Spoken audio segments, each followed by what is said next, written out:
Nakalabas na sila sa plaza. Kakapasok lang nila sa maliit na kalye. Okay, copy. Nakaramdam na kaya sila? Hindi yan. Nakazetso tayo kaya halos imposibleng maramdaman nila.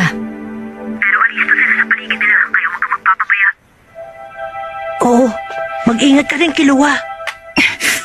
Naman, ako pang sinabihan niyang mag-ingat. Ako tong bantay na bantay dahil kailangan ko makita kung magbabago ang kilos ng mga target. Okay, wala pa rin pagbabago. Kapag napansin nila kami, magre-react sila kahit papano at makikita ko kaagad yun. Kahit subukan pa nilang itago, makikita ko yun. Sa mukha nila o sa kilos nila. Mula 3 taong gulang pa lang, nagsanay na akong gawin to. Ibuwis ang buhay ko sa gawain to. Hindi sila makakatakas sa akin. Sigurado yun. May sumusunod sa atin. Mukhang gano'n na nga. Pero hindi ko masabi kung nasan sila. Magaling din tong mga to ha. Hindi ko sila nararamdaman. Oo, perpektong zetsu nila.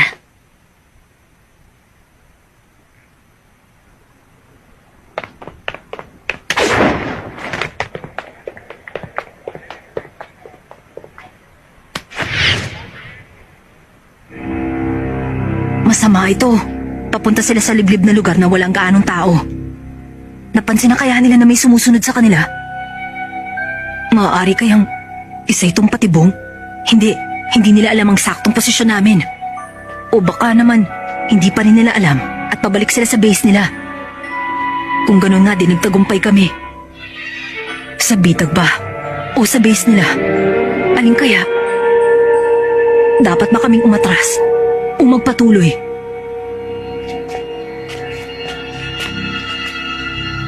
Wala pa rin pagbabago sa kilos nila. Tuloy lang.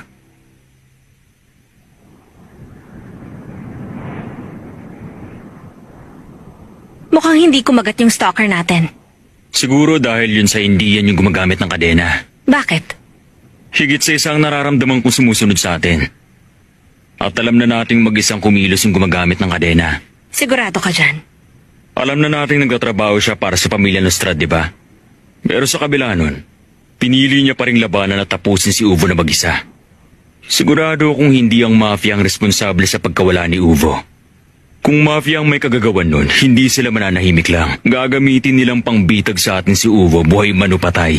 At lalong hindi nila palalampasin ang tsansang ipangalandakan yun sa balita. Pero dahil tahimik ang mafia, isa lang ang pwedeng gumawa nun. Walang iba kundi yung gumagamit ng kadena. Hindi niya ipinalam kahit kanino, kahit sa mafia. Ang tanong dyan, bakit pipiliin ng isang kakampi ng mafia na kumilos sa